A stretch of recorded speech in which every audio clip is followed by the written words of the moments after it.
Good morning and welcome to Psalm a Day. My name is Evan and it's great to be with you today. I look tired because I have gotten up recently, so I'm not sleeping well. No, I just remembered that I haven't done the Psalm for today yet, and so here we are. We're looking at Psalm 108, and we're doing we're going to read today verses 1 to 20. In fact, I'm not actually going to read them. It's better that you read them before continuing with the video. I'm just going to make some comments about the psalm as we go. So if you haven't read it, go and do that now. So Psalm 109 is a psalm of lament. So particularly the character of this psalm that comes forward is almost like a courtroom scene where the psalmist is defending himself against someone else. And God is the judge. We can see that in verse 1 and verse 2. And then verse 3, we hear what the person has done to the psalmist. In verse 4, the psalmist tried to respond with friendship and with kindness, but verse 5, they only repaid evil for good and hatred. Throughout the rest of the first half of this psalm, verses 1 to 20, we hear other things about the person who is, what should we call him? The accuser of the psalmist, that he is evil and that he should be found guilty. We see later on that he didn't extend kindness to other people, and so no one should extend kindness to him. In verse 16. Verse 17, he loved to curse people, and he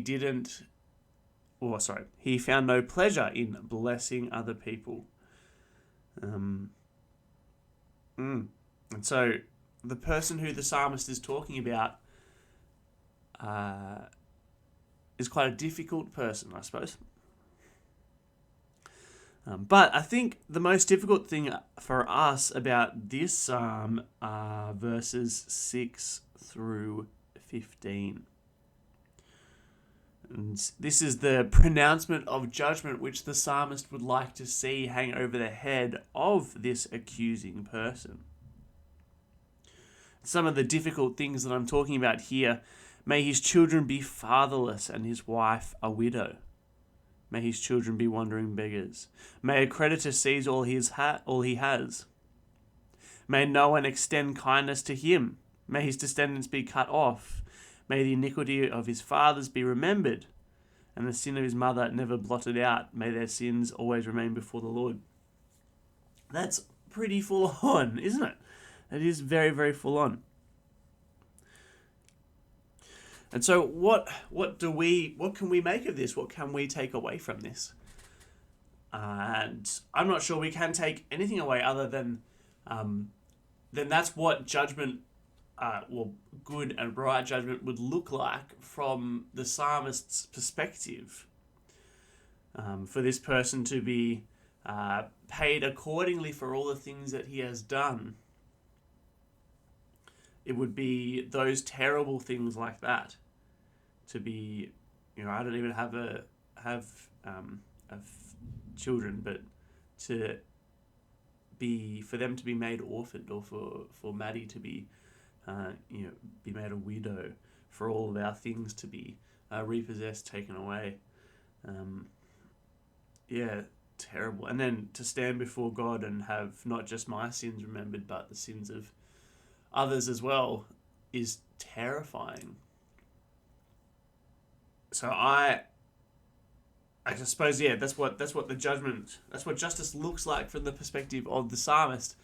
I don't think we should quickly jump in and say whether we think that's right or wrong, because we're not privy to the circumstances of what's happening. We're not privy to what it is that's happened in the psalmist's life and what it is that this accusing person has done. But what I can think of is that there will be a court scene one day, featuring particularly verse perhaps themes like verse 14, where we will stand in front of God and charges will be brought against us for our sin. Charges will be brought, terrible charges of all the things that we have done, all the ways that we have mocked and rejected God in our lives, all the ways that we have denied the gospel, all the ways that we have forsaken who he is and what he has done for us. And no matter what we can do to try and defend ourselves, we are deserving of the terrible judgments that come our way, like in 6 through 15. And I'm terrified of that.